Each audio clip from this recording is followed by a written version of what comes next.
श्री दुर्गा सप्तशती पाठ का 10वां अध्याय शुंभवध प्रारंभ करते हैं।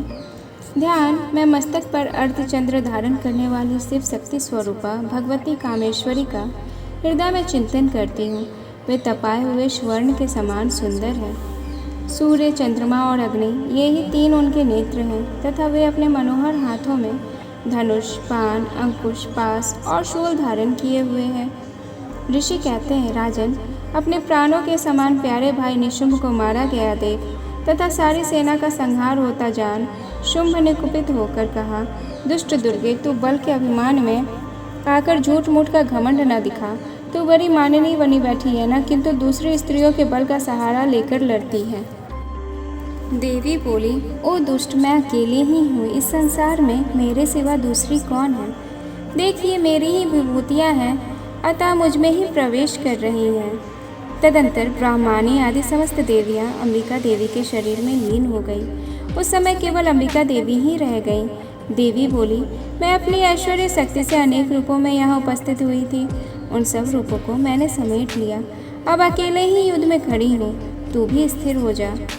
ऋषि कहते हैं, तदंतर देवी और शुंभ दोनों में सब देवताओं तथा दानवों के देखते देखते भयंकर युद्ध छिड़ गया।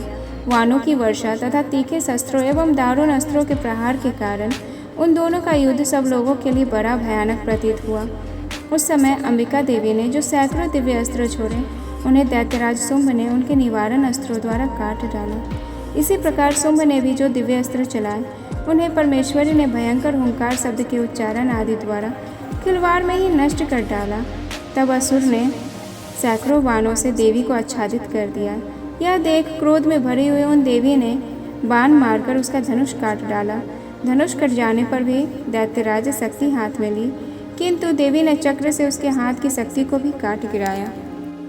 तत्पश्चात दैत्यों के स्वामी शुंभ ने 100 चांद वाली चमकती हुई ढाल और तलवार हाथ में ले उस समय देवी पर धावा किया।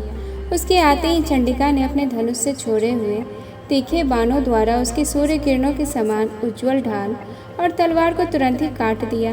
फिर उस दैत्य के घोड़े और सारथी भी मारे गए। धनुष तो पहले ही कट चुका था।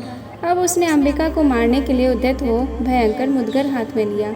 उसे आते देख देवी ने तीक्ष्ण बाणों से उसका मुदगर भी काट डाला। इस पर भी वह असुर मुक्का तानकर बड़े वेग से देवी की ओर झपटा। उस दैत्यराज ने देवी की छाती में मुक्का मारा। तब उन देवी ने भी उसकी छाती में एक चांटा जड़ दिया। देवी का थप्पड़ खाकर दैत्यराज शुंभ पृथ्वी पर गिर पड़ा, किंतु पुनः सहसा पूर्ववत उठकर खड़ा हो गया।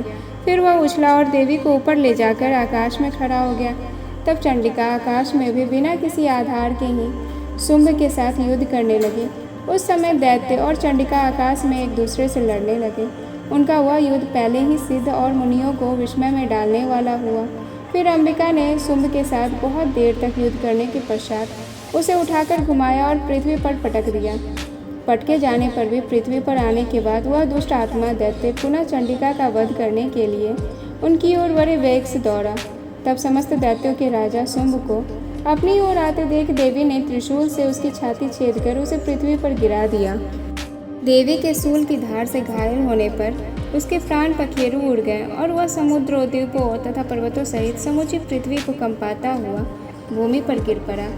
तदंतर उस दुरात्मा के मारे जाने पर संपूर्ण जगत प्रसन्न एवं पूर्ण स्वस्थ हो गया तथा आकाश स्वच्छ दिखाई देने लगा।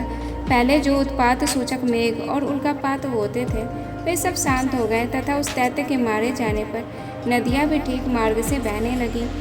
उस समय शुंभ की मृत्यु के बाद संपूर्ण देवताओं का हृदय हर्ष से भर गया और गंधर्वगण मधुर गीत गाने लगे। दूसरे गंधर्व बाजे बजाने लगे और अप्सराएं नाचने लगी।